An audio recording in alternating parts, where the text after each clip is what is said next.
মুস্তাফিজুর রহমানের যে ট্যাগলাইনটা দেখছেন আপনারা, যে আপকামিং আইপিএল এ তিনি কোন দলে খেলবেন এবং সেখানটায় কলকাতা নাইট রাইডার্স কে নিয়ে হুট করে কেন আলোচনা করা হচ্ছে, স্পেসিফিক ভাবে কলকাতা নাইট রাইডার্স বা বাংলাদেশের মানুষের সবচেয়ে কাছের দল, সবচেয়ে কাছের রাজ্য পশ্চিমবঙ্গের যে দলটা, রাজধানী কলকাতা, সেই কলকাতা নাইট রাইডার্স বাংলাদেশের মানুষের সবচেয়ে প্রিয় অভিনেতাদের একজন, তাদের লাইফ টাইম শাহরুখ খানের যে দল, সেই দলে মুস্তাফিজুর রহমানের খেলার প্রবল সম্ভাবনা রয়েছে।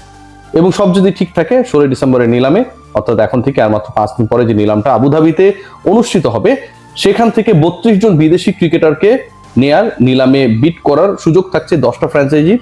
এবং সেই 32 জন ক্রিকেটারের মধ্যে বাংলাদেশের যেই সুযোগটা রয়েছে পিকড হবার ক্ষেত্রে মুস্তাফিজুর রহমান সবচেয়ে বেশি এগিয়ে, এবং তার ক্ষেত্রে Kolkata Knight Riders is going to be the probable franchise. এই আলোচনাটা আমি কেন করছি? যৌক্তিক কারণে করছি এবং সেই যুক্তিগুলো আপনাদের সাথে বলতে চাই। আমি যদি আপনাদের সাথে শেয়ার করি, খুব ইন্টারেস্টিং পার্ট যেটা, যে আপকামিং যে নিলামটা রয়েছে সেই নিলামে কলকাতা নাইট রাইডার্স দে আর আ টিম, যেই দলটার আসলে অপরচুনিটি রয়েছে, আমার কাছে যে তথ্য রয়েছে সেই তথ্যের ভিত্তিতে আমি যদি বলি, তাতে সর্বোচ্চ 5 জন বিদেশি ক্রিকেটারকে তারা দলভুক্ত করতে পারবে, 6 জন বিদেশি ইনফ্যাক্ট। কলকাতা নাইট রাইডার্স এর হাতে রয়েছে প্রায় 65 কোটি রুপি, এবং এই 65 কোটি রুপিতে কলকাতা নাইট রাইডার্সকে কিনতে হবে 13 ক্রিকেটার, 13 জন ক্রিকেটার কলকাতা নাইট রাইডার্সকে কিনতে হবে। এবং এই 64.30 কোটি রুপির মধ্যে 13 ক্রিকেটারের মধ্যে 50% তাদেরকে বিদেশি কোটার ক্রিকেটার কিনে সেটা ফিল আপ করতে হবে। আপনার 31 জন বা 32 জন বিদেশি ক্রিকেটারকে দলগুলো কিনবে, তার 6টাই কিনতে হবে কলকাতা নাইট রাইডার্সকে। এখন যখন এরকম একটা দল, যারা 6 জন ক্রিকেটার কিনবে বিদেশি ক্যাটাগরি থেকে, কিনতেই হবে, এবং তার হাতে টাকাও রয়েছে, এবং তার হাতে মুস্তাফিজের মতো একজন ক্রিকেটার রয়েছে যাকে পিক করা সম্ভব, শুধুমাত্র মুস্তাফিজ পিকড হলে বা তাকে কেনা হলে ওই পার্টিকুলার ফ্র্যাঞ্চাইজির তার ঘরের মাঠ থ্রু আউট দ্য আইপিএল কিংবা পারফরমেন্স বেসিসে মুস্তাফিজ এই মুহূর্তে যে অবস্থায় রয়েছে সেই জায়গা থেকে কনফিডেন্স যোগাবে, বাট এমন না। এর বাইরে একটা বিশাল ফ্যান বেস কলকাতা কেন্দ্রিক হয়ে যাবে, বাংলাদেশের প্রায় একটা বড় অংশ দেশে বিদেশে। সো ওভারঅল যখন আপনি 6 জনকে পিক করবেন এবং সেই 6 জনের মধ্যে বাংলাদেশের 7 জন ক্রিকেটার, যারা বিদেশির 110 জন বিদেশি নিলামে উঠবে তাদের মধ্যে 7 জন রয়েছেন, সেই 7 জন ক্রিকেটারের একজন মুস্তাফিজুর রহমান, তার পিক হওয়ার সম্ভাবনা সবচেয়ে বেশি। কয়েকটা কারণ রয়েছে আপনারা জানেন। প্রথমত, যেটা কলকাতাকে এমন না যে 1-2টা ক্রিকেটারই নিতে পারবে, তারা নিতে পারবে 6 ক্রিকেটার।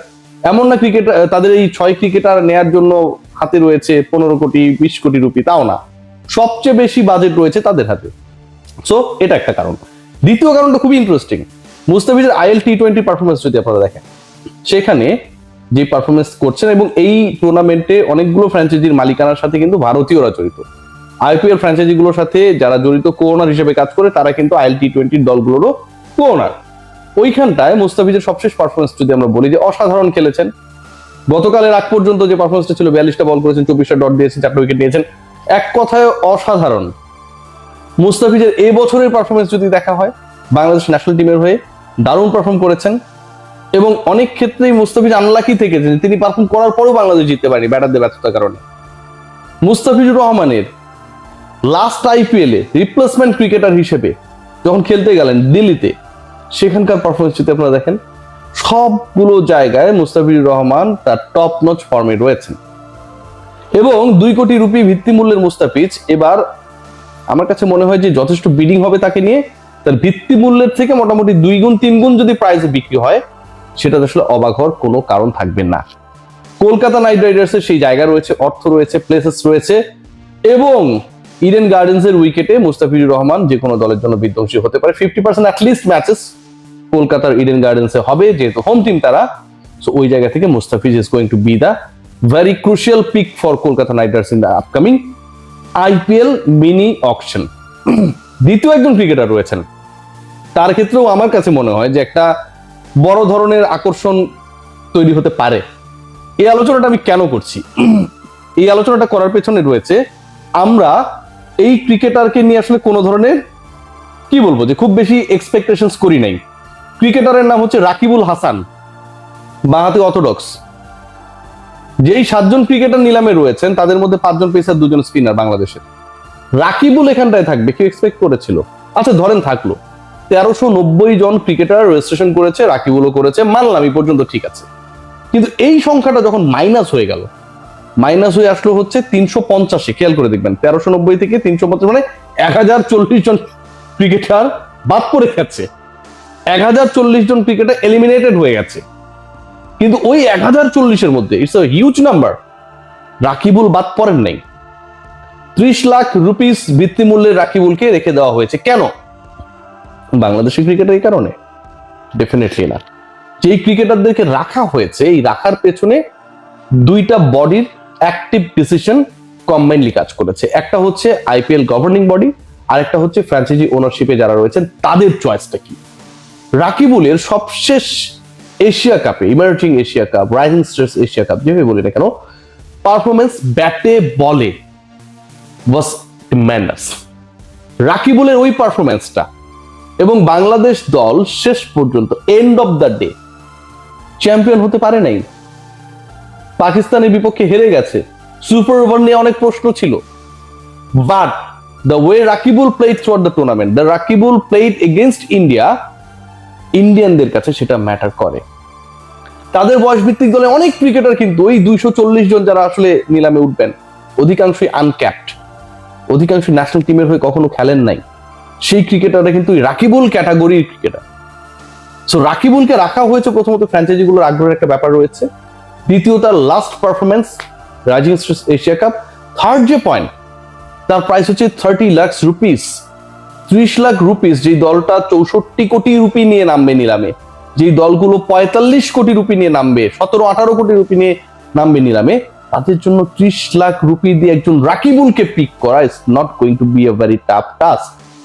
সো রাকিবুলের ব্যাপারে আপনারা মানেন আর না মানেন, এবারের নিলামে একটা চমক হতেও পারে।